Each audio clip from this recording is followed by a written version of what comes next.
50대 이후 강한 하체를 위해 신뢰해온 특정 운동이 오히려 신체를 약화시킬 수 있다는 사실을 알고 계십니까?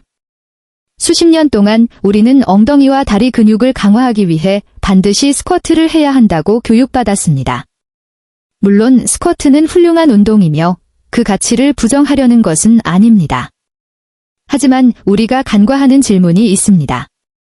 50대 이후의 신체의 기존 방식의 스쿼트가 여전히 유효한가 하는 점입니다. CDC에 따르면 65세 이상 성인에게 낙상은 부상 관련 사망의 주요 원인입니다. 하버드 헬스는 노화된 관절, 특히 무릎과 고관절, 요추가 충격 흡수력과 압박 하중에 대한 내성을 잃는다고 지적합니다.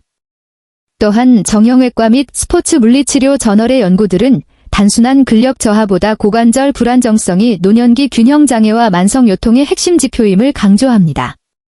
즉, 문제는 노력이 부족해서가 아니라 불안정성에 있습니다.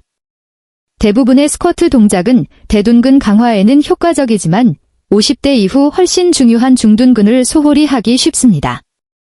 중둔근은 보행이나 회전 시 골반의 수평을 유지하고 신체를 우리는 건강한 움직임을 선택하는 커뮤니티로서 함께 나아갈 것입니다. 대부분의 50대는 게으르지 않습니다. 적극적으로 걷고 스쿼트를 실천합니다. 하지만 기존의 방식은 50대 이후의 신체 변화를 충분히 반영하지 못합니다.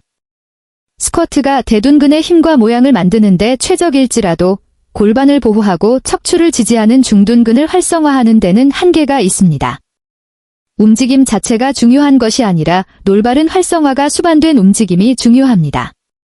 연구에 따르면 전통적인 스쿼트는 타겟팅된 저충격 운동에 비해 중둔근 활성화 수치가 최대 50% 낮습니다. 단순히 옆으로 누워 다리를 드는 동작이 스쿼트를 대체할 수 있을까요? 많은 이들이 강도 높은 운동만이 효과적이라고 믿지만 50대 이후에는 무게보다 근육의 끼어남이 우선입니다. 스쿼트가 의자에서 일어나거나 계단을 오르는 힘을 기른다면 중둔근은 보행 시 골반의 수평을 유지하고 무릎과 허리의 과부하를 방지합니다. 2019년 노인 물리치료 저널의 연구에 따르면 55세 이상 성인이 이 동작을 주 3회 실시했을 때 6주 후 외다리 균형 능력이 28%, 보행 안정성이 22% 향상되었습니다. 방법은 간단합니다. 옆으로 누워 아래쪽 다리는 살짝 굽히고 위쪽 다리는 곧게 펴니다. 발가락을 바닥 쪽으로 향하게 하여 내회전을 유도한 뒤 천천히 다리를 옆으로 들어 올립니다. 반동 없이 정교하게 움직이는 것이 핵심입니다. 앞선 동작과 유사해 보이지만 다리의 각도와 발의 방향을 바꾸면 전혀 다른 효과를 냅니다. 다리를 몸보다 약간 뒤로 보내고 발가락을 천장 쪽으로 돌리는 외회전 패턴은 중둔근의 더 깊은 섬유를 자극합니다. 이는 뒤로 움직이거나 몸을 돌릴 때 발생하는 회전 기반 낙상을 예방하는 데 필수적입니다. 임상 생체역학 저널 지2020에 따르면 이 동작을 추가한 노인들은 회전 제어 능력이 37% 향상되었으며 보행 시 좌우 흔들림이 크게 줄어들었습니다. 이는 단순히 근력의 문제가 아니라 조절력의 문제입니다.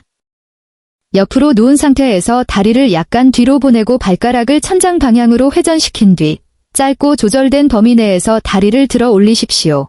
허리가 아닌 엉덩이 근육이 작동하는 것을 느껴야 합니다. 걷기 운동만으로는 충분하지 않습니다. 걷기는 전방 움직임 중심이지만 실제 낙상은 주로 측면 균형 상실에서 발생하기 때문입니다. 외다리로 설 때마다 중둔근은 골반의 수평을 유지해야 합니다. 이 기능이 상실되면 골반이 처지고 척추와 무릎이 정렬에서 벗어나게 됩니다. 2018년 미국 스포츠의학 저널은 골반 드롭 훈련이 55세 이상 성인의 골반 대칭성과 고유 수용 감각을 유의미하게 개선한다고 밝혔습니다. 벽이나 튼튼한 가구 근처에 서서 한쪽 다리에 체중을 싣고 반대쪽 다리를 옆으로 천천히 휘두릅니다. 이때 지탱하는 쪽의 골반을 살짝 내렸다가 엉덩이 힘으로 다시 끌어올리는 미세한 동작을 수행하십시오. 이는 뇌의 안정성에 대한 강력한 신호를 전달하는 과정입니다. 이 동작은 단순해 보이지만 실제 생활에서 균형을 잃는 상황을 모사하고 이에 대처하는 능력을 기릅니다. 일상에서의 움직임은 직선이 아닌 회전의 연속입니다. 차 뒷좌석에서 물건을 꺼내거나 뒤를 돌아보는 동작에는 중둔근, 심부회전근, 코어 근육의 협응이 필요합니다. 2021년 게이트 앤 포스처 저널 연구에 따르면 이 훈련을 받은 노인들은 불안정성에 대한 반응 시간이 36% 개선되었습니다. 벽 근처에 서서 한쪽 다리를 뒤로 보내며 발가락을 바깥쪽으로 회전시키십시오. 상체도 같은 방향으로 미세하게 회전하며 조절된 긴장감을 유지합니다. 크고 극적인 동작보다는 회전 상황에서의 제어력을 기르는 데 집중해야 합니다. 그동안 스쿼트를 하고 활동적으로 지내온 여러분의 노력은 결코 헛되지 않았습니다. 다만 이제는 변화된 신체에 맞는 전략이 필요합니다. 50대 이후의 진정한 강함은 무게를 더하는 것이 아니라 뇌와 신체의 연결을 복구하고 안정화 근육을 재건하는 데 있습니다. 이는 헬스장 셀카가 아닌 계단을 오르고 고르지 않은 길을 걸을 때 나타나는 자신감으로 증명됩니다. 거창한 장비는 필요 없습니다. 바닥에 누워 다리를 하나 들어 올리는 작은 시작이면 충분합니다.